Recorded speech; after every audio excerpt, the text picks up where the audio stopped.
saya mau katakan, hari-hari ini sukacita sudah hilang dari kehidupan anak-anak Tuhan. Sukacita udah banyak hilang dari kehidupan persekutuan orang-orang percaya.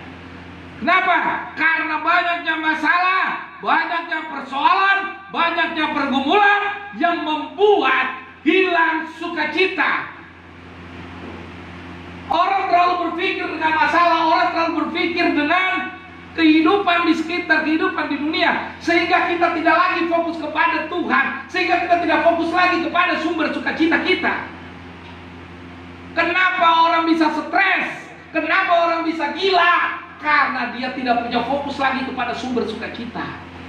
Saudara, kalau saudara bicara masalah, setiap orang pasti punya masalah.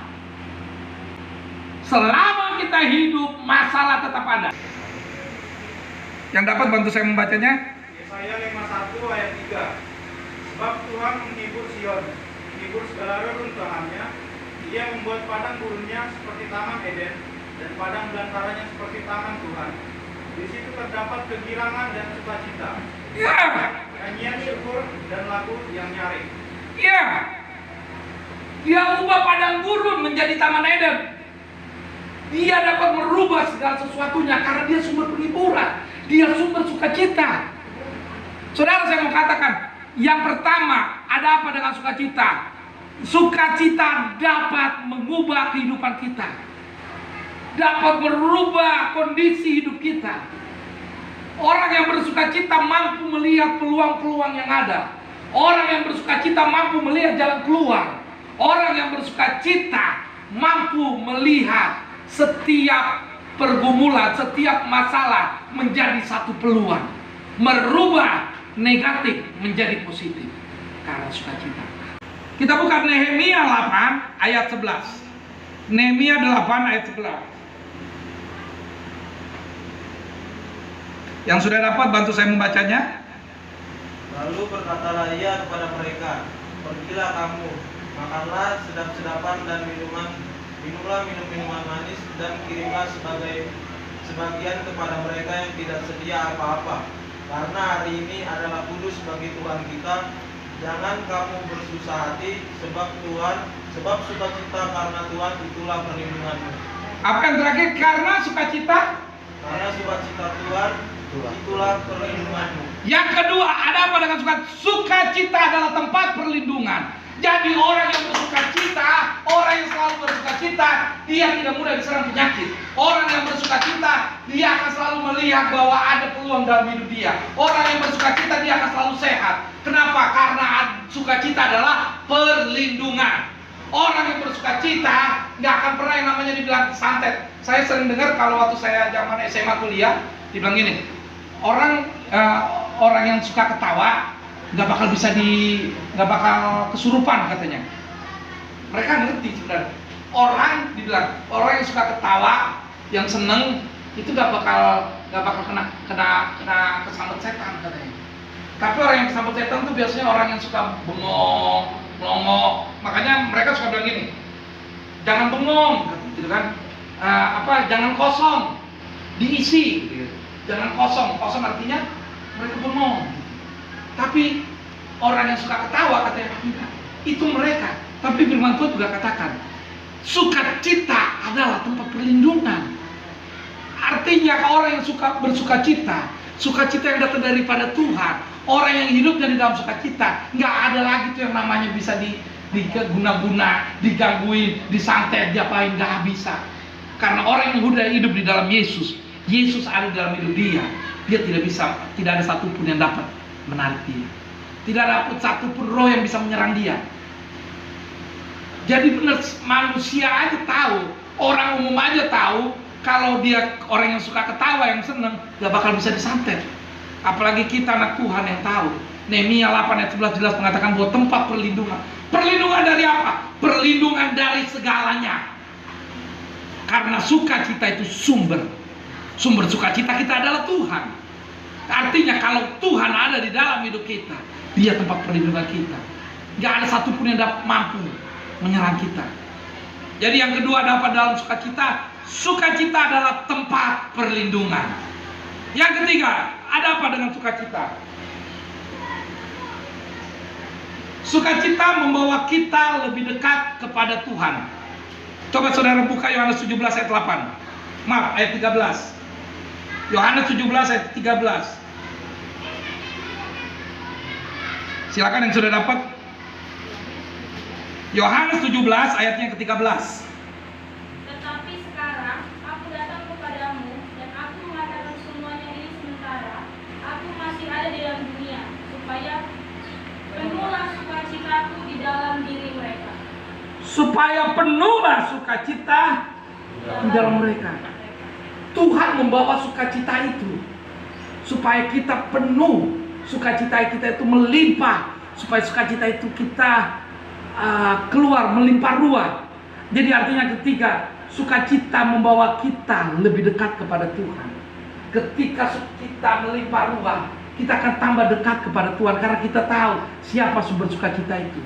Karena kita tahu siapa sukacita itu. Sukacita membuat kita lebih dekat kepada Tuhan. Karena kita tahu ketika kita mulai bersedih, kita mulai merasa ada perasaan yang tidak enak, kita akan datang kepada Tuhan karena kita tahu Tuhan sumber sukacita. Ester 9 ayat 22. Yang sudah dapat silakan.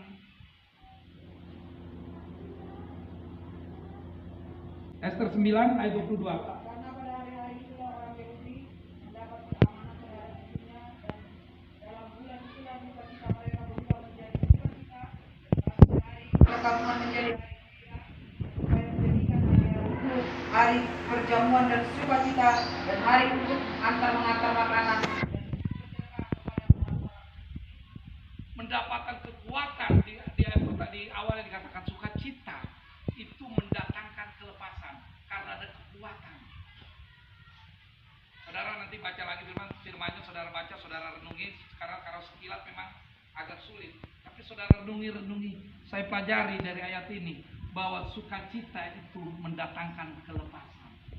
Orang yang terikat itu dilepaskan, orang yang terbelenggu itu dibebaskan karena ada sukacita. Gak mungkin orang yang terbelenggu dia bisa bersukacita, nggak ada. Jadi sukacita itu membawa kelepasan. Artinya ketika saudara datang di tengah-tengah orang yang sedang bersedih, saudara membawa sukacita itu, orang-orang akan terhibur, betul? Makanya karena kalau nggak ada dia nggak seru, nggak rame, ya kan? Ketawa-ketawa mulu.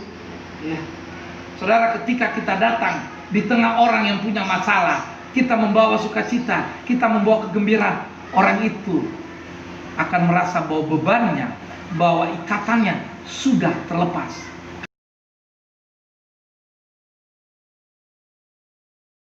Yang pertama adalah orang yang mengejar apa yang benar, bukan yang menguntungkan. Jadi kalau kita mengejar sesuatu yang benar, bukan yang menguntungkan, kita akan dapat sukacita itu. Karena kalau kita hanya mengejarkan keuntungan, kita akan mudah kecewa. Kita hanya berpikir untung buat diri saya. Tetapi kalau kita berpikir yang benar, kita akan berpikir bagaimana kita berbagi, bagaimana kita menjadi berkat. Jadi yang pertama, siapa orang yang bisa meraih sukacita adalah orang yang mengejar kebenaran, bukan keuntungan. Adalah orang yang mengejar apa yang benar, bukan yang untung. Karena banyak sekarang orang yang penting untung, berteman juga yang penting untung, ngapa-ngapain pun yang penting untung. Kalau nggak untung gua nggak mau. Tapi saya mau katakan, mari kita rubah cara berpikir kita. Kita lakukan apa yang benar, bukan apa yang untung. Kita buka Mazmur 5 ayat 12. Secara cepat saja. Mazmur 5 ayat 12, apa katanya? Tetapi semua orang yang berlindung padamu akan bersukacita. Ya, orang yang apa? Yang berlindung padamu Orang yang berlindung akan bersukacita. Jadi yang kedua, siapa yang dapat meraih sukacita adalah orang yang berlindung. Orang yang berlindung kita apa maksudnya? Orang yang berlindung adalah orang yang mencari Tuhan. Orang yang berlindung ini mencari perlindungan. Orang yang mencari Tuhan. Jadi yang kedua, siapa yang dapat meraih sukacita? Siapa yang bisa menerima sukacita? Orang yang mencari Tuhan. Yang ketiga, secara cepat saja. Mazmur 16 ayat 11.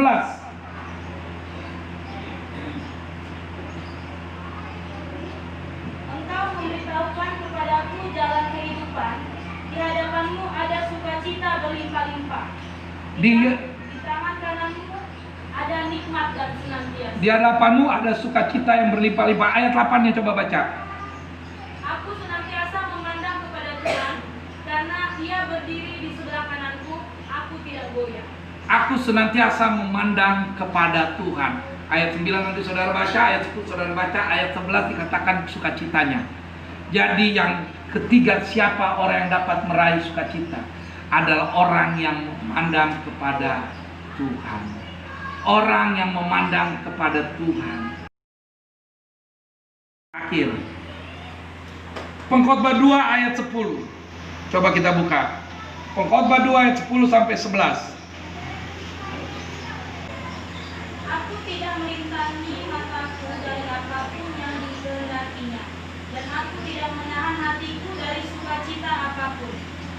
Sebab hatiku bersukacita karena segala jeripayahku, itulah buah segala jeripayahku. Ketika aku meneliti segala pekerjaan yang telah dilakukan tanganku, dan segala usaha yang telah kulakukan untuk itu dengan jeripayah, lihatlah, segala sesuatu adalah kesia-siaan dan usaha menjalin angin. Memang tak ada keuntungan di bawah matahari. Dikatakan di situ tadi di ayat sebelumnya, aku meneliti. Baru di belakangnya ada hasilnya sukacita. Jadi yang keempat, siapa orang yang meraih sukacita? Orang yang bisa mendapat sukacita, orang yang meraih sukacita adalah orang yang mau belajar.